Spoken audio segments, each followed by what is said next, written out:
Tonight, when the sun goes down, you're going to flip a switch. Light will flood the room. You won't think about it. You won't feel your heart rate change, but for 99.9% of human history, that switch didn't exist. When the sun set, the world went dark, and something old inside you still remembers what that meant. You think you're afraid of the dark because of a movie you saw as a kid. You're not. The real answer is far stranger. Your fear of darkness is not a glitch. It is not irrational. It is a survival system built over hundreds of thousands of years, and it is still fully installed in your brain right now. Start with your ancestors, not the ones who built cities, the ones who slept on open ground or in shallow caves with no walls and no locks. For them, night wasn't a mood. It was a threat window. Large predators hunt more efficiently in darkness. Human night vision is weak compared to almost every animal that once hunted us.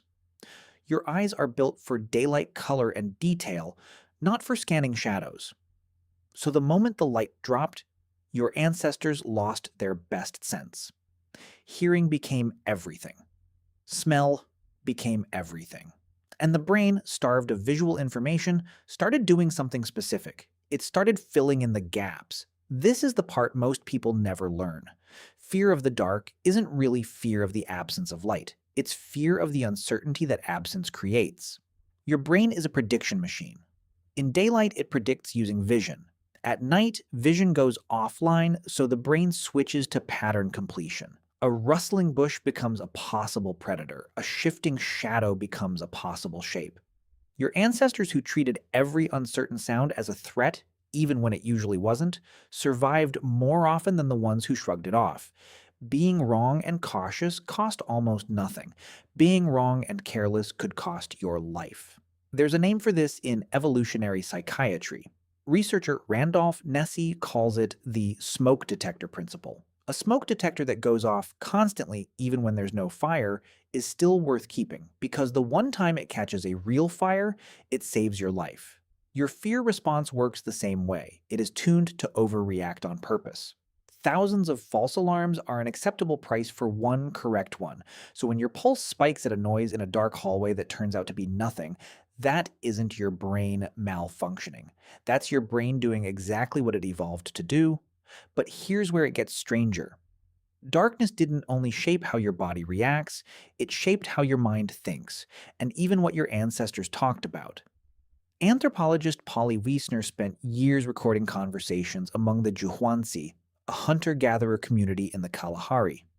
She compared what people talked about during the day to what they talked about once the fire was lit and the sun was gone. Daytime conversation was practical: complaints, economics, small disputes, logistics. But nighttime, around the fire, was different. That's when the stories came out. Myths, warnings, tales about spirits, dangerous animals, ancestors, moral lessons wrapped in narrative. Darkness didn't just trigger fear. It triggered storytelling. Why would that happen? Think about what firelight actually does to a group of people. It shrinks the world down to one small circle of visibility, with unknown space pressing in from every direction. In that setting, stories became a survival tool disguised as entertainment. A story about a dangerous creature in the hills wasn't just folklore. It was a transmitted warning, passed to children who had never faced that danger themselves. Fear of the dark didn't just protect the individual, it became a delivery system for collective memory. The scarier the story, the more likely it was remembered, and the more likely the lesson survived to the next generation. Which means, in a very real sense, every ghost story you've ever heard by a campfire is an evolutionary echo. You're not just being entertained, you're participating in something that once kept entire groups of people alive. Now zoom into the brain itself, because this is where the science gets almost eerie in its precision. Neuroscientist Joseph Ledoux spent decades mapping how fear moves through the human brain, and he identified something called the amygdala's low road. It's a fast, almost instant pathway that processes potential threats before your conscious mind even catches up. Sensory information doesn't wait to be fully analyzed. It gets a rough, rapid read, and if that rough read looks dangerous, your body starts reacting immediately. Increased heart rate, tensed muscles, a flood of stress hormones. All of that can happen before you've consciously registered what you even saw or heard. This is why a shadow at night can make you flinch before you know what it is. Your amygdala isn't waiting for permission from your rational brain. It's not being dramatic. It's doing its job at the speed evolution designed it to work. In a world with real nocturnal predators, that half-second head start was often the difference between noticing danger in time and not noticing it at all. So picture it now, not metaphorically. Literally picture your ancestors at dusk, the light fading, the temperature dropping, vision narrowing to almost nothing beyond arm's length. Every sound suddenly unfiltered by daylight distraction. A twig snap, a distant call, no streetlights, no locked doors, no way to check what's actually out there. Just a fire, a few other people, and an environment that had, more than once, killed someone exactly like them. Under those conditions, fear wasn't a weakness. Fear was infrastructure. It kept people close to the fire. It kept watch rotations alert. It kept children near adults instead of wandering. Groups that felt appropriately uneasy about the dark stayed together, stayed cautious, and stayed alive at higher rates than groups who didn't. And then something happened that almost never happens in evolution. The environment changed far faster than the biology could. Artificial light arrived, first as fire brought indoors, then oil lamps, then gas, then electricity.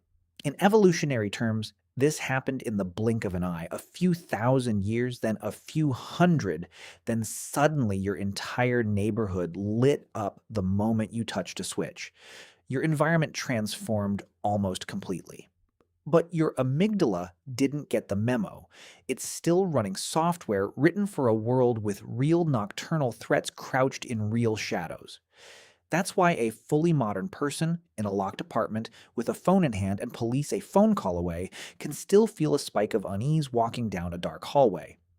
Not because there's a rational reason to be afraid, because your threat detection system doesn't check your circumstances. It checks the light level, the sound, and the uncertainty, exactly the way it always has.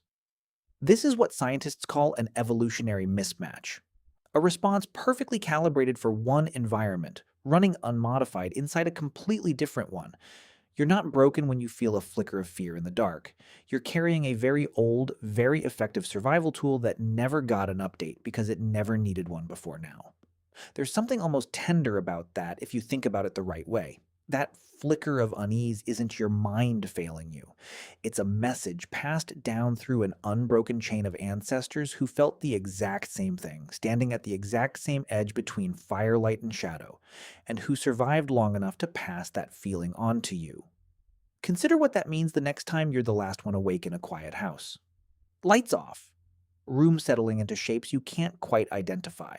Your pulse ticks up slightly for no obvious reason.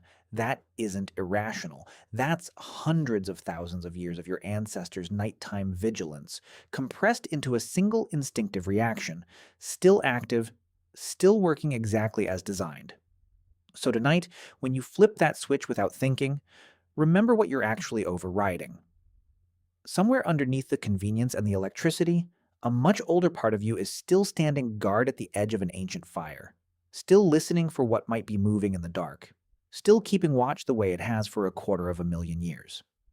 The switch didn't erase that, it just gave it nothing left to watch for.